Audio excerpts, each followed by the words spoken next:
প্রিয় বন্ধুরা, আজ আমরা দেখতে এসেছি বিশ্বকবি রবীন্দ্রনাথ ঠাকুরের স্মৃতি বিজড়িত নওগাঁ জেলার আত্রাই উপজেলার প্রতিশহরে অবস্থিত রবীন্দ্রনাথের কুঠিবাড়ি।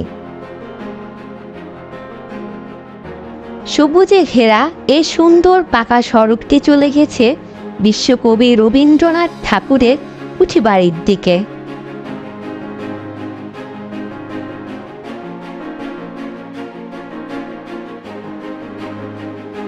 তিনি 1891 সালের 16 জানুয়ারি প্রতিশহরের এই কাচারি বাড়িতে আসেন তার পৈতৃক সম্পত্তির দেখাশোনা করতে।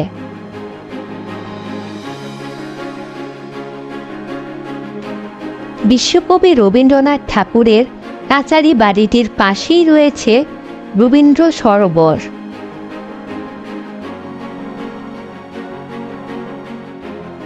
কুঠিবাড়ির সামনেই রয়েছে সিংহদুয়ার। এই সিংহদুয়ারের সামনেই রয়েছে বিশাল প্রাঙ্গণ।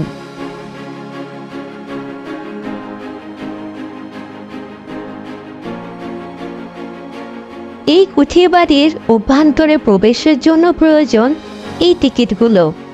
এই টিকিটগুলোর মূল্য জনপ্রতি 20 টাকা করে। আমরা টিকিট কাউন্টার থেকে টিকিট সংগ্রহ করার পর সিংহদুয়ারটি পার হয়ে কুঠিবাড়ির অভ্যন্তরে প্রবেশ করলাম।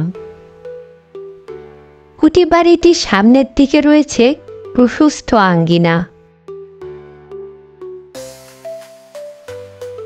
কুঠিবাড়িটিতে দর্শনার্থীদের জন্য সংরক্ষণ করা হয়েছে কবির দেয়াল ঘড়ি, বসার চেয়ার, স্নানের বাথটব, টি টেবিল, টিপট, আয়না, নাগর বোর্ডের অ্যাঙ্কর, কবির ব্যবহৃত আলমারি, সিন্দুক,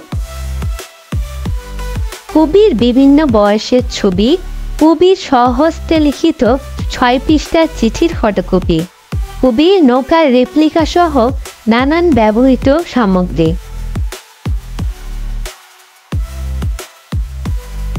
রবীন্দ্রনাথের কুঠিবাড়িটির আঙ্গিনায় রয়েছে কবির একটি ভাস্কর্য। আঙ্গিনার 3 দিক থেকে উঠে গেছে 3টি সিঁড়ি। সিঁড়ি পেরোলেই বিশাল বিশাল বারান্দা।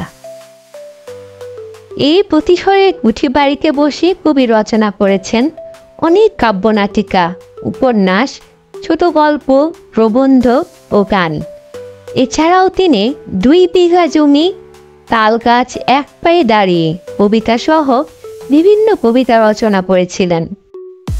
কবির স্মৃতি বিজড়িত মণিতলা পূজা মণ্ডপের সেই তাল গাছটি আজ আর নেই, ঝড়ে ভেঙে গেছে অনেক বছর আগে। বর্তমান সেখানে আরেকটি পুনর্জন্ম তাল গাছ আমরা দেখতে পাই।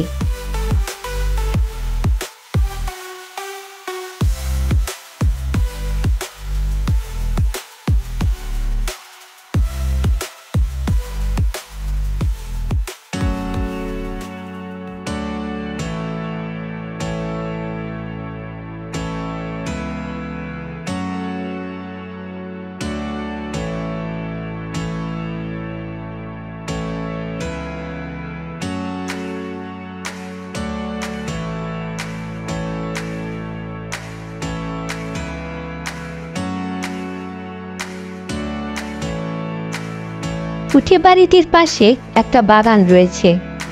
সেই বাগানে আমরা অনেক রকমের পুরাতন গাছ দেখতে পাই, যে গাছগুলো সচরাচর আমাদের চারপাশের পরিবেশে খুঁজে পাই না। এই বাগানে রয়েছে প্রাচীন হরতকি গাছ, রয়েছে দেবদারু গাছ, বাদাম গাছের মধ্যে রয়েছে কাঠবাদাম ও পেস্তা বাদামের গাছ। তাছাড়াও রয়েছে ডুমুর ও জয়তুনের গাছ। চলুন এখন আমরা কুঠিবাড়িটির পিছনের দিকের অংশটি একটু দেখে আসি।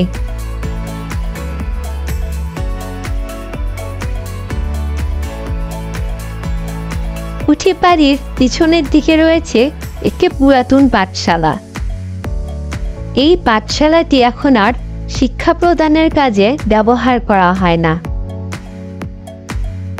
পুরাতন পাঠশালাটির পাশেই রয়েছে দেবেন্দ্র মঞ্চ। এখানে প্রতি বছর 25শে বৈশাখ রবীন্দ্র জন্মজয়ন্তী পালন করা হয়। বসে রবীন্দ্র মেলা। দূর দূরান্ত থেকে কবির ভক্তরা ছুটে আসেন তাদের প্রিয় কবির স্মৃতি বিজড়িত প্রতিসর পুঁথিবাড়ির প্রাঙ্গণে।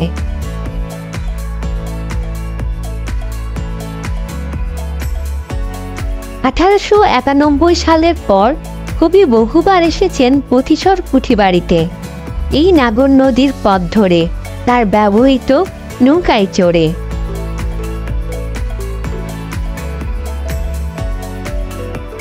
এই নাগর নদীর ঘাটে বসেই তিনি সোনার তরী কবিতাটি রচনা করেছিলেন।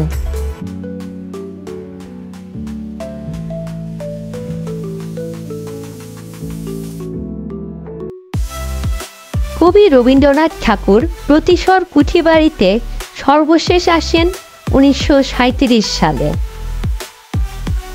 আজ তাহলে এখানেই বিদায় নিচ্ছি।